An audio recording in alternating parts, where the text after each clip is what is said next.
कोई न छायादार पेड़ वह जिसके तले बैठी हुई स्वीकार, श्याम तन भर बंधा यौवन, नत नयन प्रिय कर्मरत मन, गुरु हथौड़ा हाथ करती बार बार प्रहार, सामने तरुमालिका अट्टालिका प्राकार। इन काव्य पंक्तियों को सुनकर ही आपको यह स्पष्ट हो गया होगा कि मैं किन कवि की बात करने जा रहा हूँ। हिंदी के प्रिय कवियों की श्रृंखला में आज मैं उपस्थित हूँ आप सभी के बीच सूर्यकांत त्रिपाठी निराला के बारे में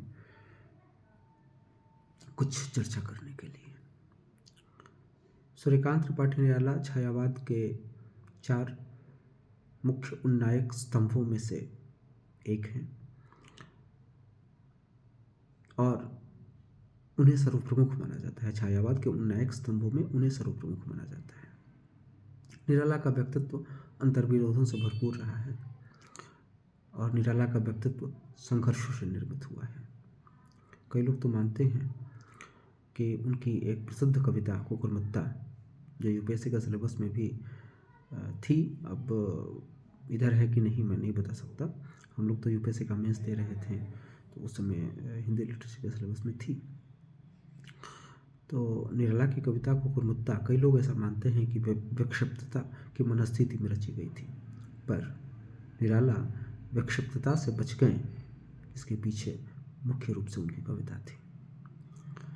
यानी हम देख सकते हैं कि साहित्य का व्यक्ति के जीवन में कितना इम्पोर्टेंस होता है। निराला सभी को खोते चले गए, उनका जीवन संघर्षों से भरा रहा है, वे संघर्ष की राह के पथिक हैं और निराला के जीवन की यही मुख्य विशेषता है जो उनकी कविता में अंतर्भूत है। यदि राम की शक्ति पूजा में उन्होंने महानायकत्व का नवीन दृष्टि से उद्घाटन किया है, तो राम की शक्ति पूजा में उनका अपना संघर्ष भी समाहित है, जो राम के संघर्ष के रूप में रूपायित होता है। सरोज स्मृति में उन्होंने अपने जीवन की संघर्ष गाथा लिखी है। कुकुरमुत्ता व्यंग्य है, तो कहीं न कहीं वह उन मठाधीशों पर व्यंग्य है जो उन कवियों को या उन रचनाकारों को जो संभावनाशील हैं, उनकी संभावनाओं से उन्हें विरहित करते हैं। तो निराला सही मायने में आदर्श है और निराला का व्यक्तित्व किसी भी कवि के लिए, चाहे वो विश्व के किसी भी कोने का कवि हो, निराला का व्यक्तित्व उसके लिए आदर्श है। लेकिन निराला का जीवन संघर्षों से भरा रहा है। मैं तीसरी बार संभवतः इस बात को कह रहा हूँ। वे अव्यावहारिक थे। सिर्फ लेखन से आजीविका का चलना अत्यंत कष्टसाध्य है, यह उनके जीवन को देखकर समझा जा सकता है। दूसरे लेखकों ने कुछ न कुछ दूसरा व्यवसाय अवश्य अपनाया था। 2 लेखक निराला और नागार्जुन, इनके जीवन को देखकर समझा जा सकता है कि लेखन से जीवन को चलाना कितना कष्ट साध्य है। तो आगे बढ़ते हैं। अब एक चर्चा निराला की मुख्य काव्य कृतियों की।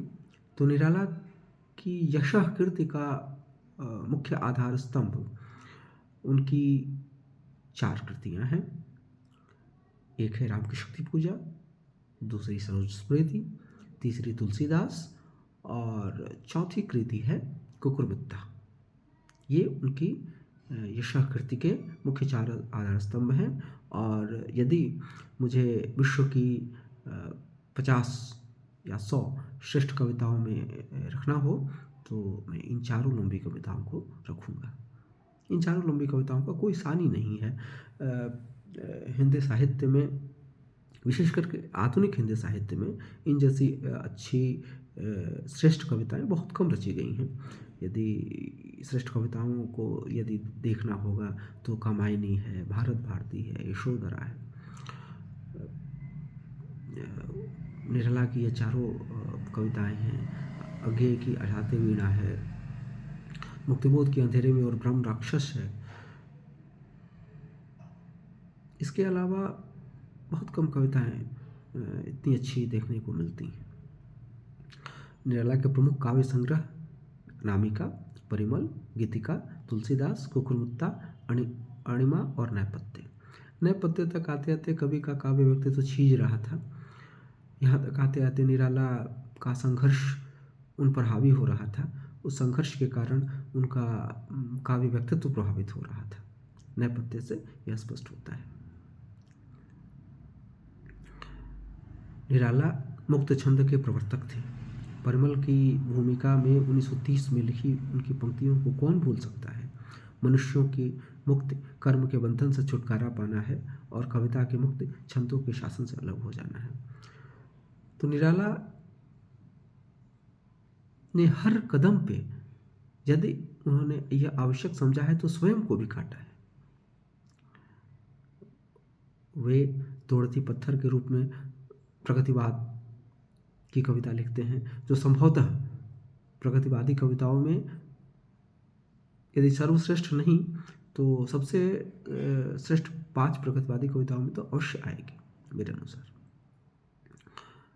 छायावाद के उन नायक तो वे हैं ही, साथ ही वे नई कविता यदि देखा जाए, नई कविता में भी यदि देखा जाए तो उनकी कविता कुकुरमुत्ता, प्रयोग, कुकुरमुत्ता में प्रयोग की बहुलता है, प्रयोग की यदि अतिशयता है, ये भी कहा जाए तो ये तो खैर कुछ ज़्यादा ही कहना हो जाए, लेकिन प्रयोग की अधिकता है कुकुरमुत्ता में।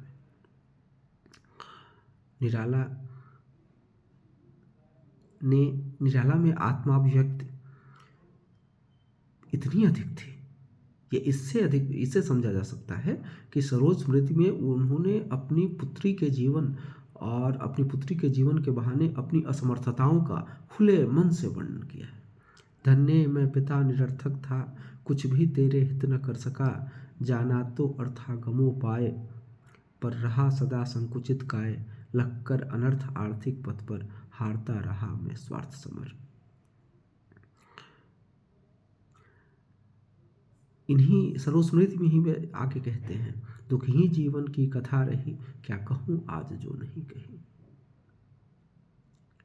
निराला अपनी सीमाओं को समझ रहे थे और अपनी सीमाओं को अभिव्यक्त भी कर रहे थे। ये बहुत कम व्यक्तियों में एहसास होता है। निराला ने कुछ 2 चर्चित उपन्यास भी लिखे हैं जिनकी अपने समय में बहुत चर्चा हुई थी। कुल्ली भाट और बिल्लेसुर पकड़िया, ये 2 उपन्यास हैं। लिली, सखी और सुकुल की बीवी, ये उनके कहानी संग्रह हैं। राम की शक्ति पूजा पर आते हैं। राम की शक्ति पूजा वस्तुतः अनास्था पर आस्था की जीत है। यह आराधन का दृढ़ आराधन से उत्तर, मौलिक कल्पना जीवन में भी होती है, कविता में भी होती है और संघर्ष में भी होती है। तो जाम्बवान की सलाह है, राम भी निराश होते हैं। निराला की ही तरह निराला अपने जीवन में निराश हैं, राम भी निराश होते हैं जब शक्ति रावण का पक्ष दे रही है। राम इतने निराश हो जाते हैं क्योंकि उनकी आंखों में आंसू भी आ जाते हैं। लेकिन जाम्बवान उन्हें कहते हैं कि निराश होने का तो मैं रघुनंदन कोई अवसर ही नहीं समझता, या कोई कारण ही नहीं समझता। आराधन का दृढ़ आराधन से 2 उत्तर, शक्ति की करो मौलिक कल्पना करो पूजन। तो इस प्रकार के सलाहकार हर एक देश, हमारा व्यक्तिगत जीवन के लिए आवश्यक है। तो जाम्बवान एक आदर्श सलाहकार है। जब राम दूसरी बार निराश होते हैं, जब वे 108 इंदिवरों से देवी की उपासना कर रहे हैं, पर अंतिम इंदिवर देवी उठा ले जाती हैं, इंदिवर नहीं मिलता। राम में आत्मधिक्कार का भाव प्रबल हो उठता है। धिक जीवन को जो पाता ही आया विरोध, धिक साधन जिसके लिए सदा ही किया शोध, जानकी हाय उद्धार प्रिया का हो न सका। लेकिन राम का एक और मन है जो कभी नहीं थकता है। इसी तरह निराला का भी मन है, जो लाखों आलोचनाओं के बावजूद नहीं थकता। वे पुनः और पुनः रचना करते जाते हैं और अपने आलोचकों को जवाब देते जाते हैं। वे स्वयं को सिद्ध करते जाते हैं और अपनी सीमाओं को भी पार करते जाते हैं। वह एक और मन रहा राम का जो न थका, जो नहीं जानता दैन्य नहीं जानता विनय। जब राम अपने कमल जैसे नयन को का उत्सर्ग करने के लिए तैयार हो जाते हैं तो देवी स्वयं प्रकट हो जाती हैं और कहती हैं, होगी जय हे पुरुषोत्तम नवीन, कह महाशक्ति राम के वदन में हुई लीन। यानी शक्ति को अपने पक्ष में किया जा सकता है। आराधन का दृढ़ आराधन से उत्तर देना होगा, उत्सर्ग की भावना प्रबल करनी होगी। रावण में अधिकार का भाव प्रमुख है, राम में आराधन का भाव प्रमुख है, राम में उत्सर्ग का भाव प्रमुख है। निराला ने रूढ़ियों को तोड़ा, अपनी पुत्री के श्रृंगार का वर्णन करने का साहस, जहां की आपको एक पतली लीक पे चलना हो, कौन कर सकता है। देखें यह पंक्तियां, देखा मैंने वह मूर्ति थी मेरे वसंत की प्रथम गीत, श्रृंगार रहा जो निराकार, रस कविता में उच्छ्वसित धार, गाया स्वर्गीय प्रिया संग, भरता प्राणों में राग रंग, रतिरूप प्राप्त कर रहा वही, आकाश बदल कर बना मही। ये पतली डोर पे चलना निराला ही कर सकते थे। कुकुरमुत्ता में उनका व्यंग भाव प्रबल हो उठा है। जीवन ने उनको जो दुख पहुंचाना था वो तो पहुंचाया ही, लेकिन वे मैदान में अपने व्यंजना शक्ति के साथ कूद पड़ते हैं। रोज पड़ता रहा पानी, तू हरामी खानदानी, अबे सुन बे गुलाब, भूल मत जो पाई खुशबू रंगो आप, खून चूसा खाद का तूने अशिष्ट, डाल पर इतराता है कैपिटलिस्ट। कुकुरमुत्ता की ये पंक्तियां निराला की मनःस्थिति का बखूबी संकेत देती है। नए शब्दों के निर्माण में निराला को सिद्धस्तता हासिल थी। भारत के नभ का प्रभापुर्य, शीतल छाय सांस्कृतिक सूर्य, अस्तमित आज रे तमस्तूर्य, दिंग मंडल, उनके शासन पर शिरस्त्राण शासन करते हैं मुसलमान, है उर्मिल जल निश्चलत प्राण पर शतदल।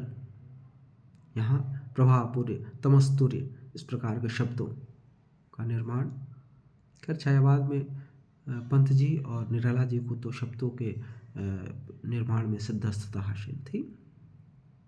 तुलसीदास में निराला की सांस्कृतिक सजगता दिखती है। वे भारत के सांस्कृतिक सूर्य को उज्जवल होता देखना चाहते हैं।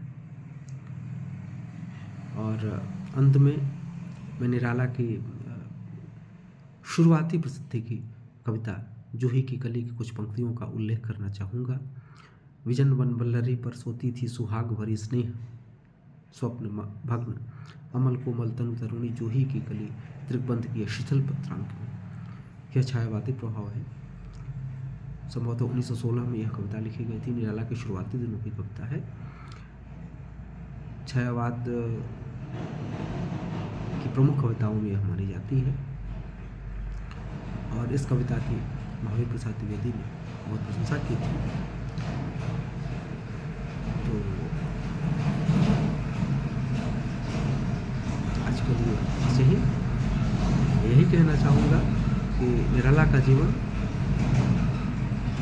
निराला का काव्य व्यक्तित्व अनुकरणीय है, लेकिन निराला का जीवन इस बात का प्रमाण है कि सिर्फ लेखन से आपका जीवन नहीं चल सकता। अतः जो भी रचनाकार हो वे अपना एक अल्टरनेटिव लेकर ज़रूर चलें। रचना करें, रचना करने में कोई बुराई नहीं है, लेकिन अपना एक अल्टरनेटिव लेकर ज़रूर चलें, क्योंकि जीवन मुख्य है। रचनाकार को प्रसिद्धि भले मिल जाए, अपने जीवन में आपने बात लेकिन अपने जीवन के साथ न्याय करना भी संभवतः उसी का कार्य है। बहुत बहुत धन्यवाद।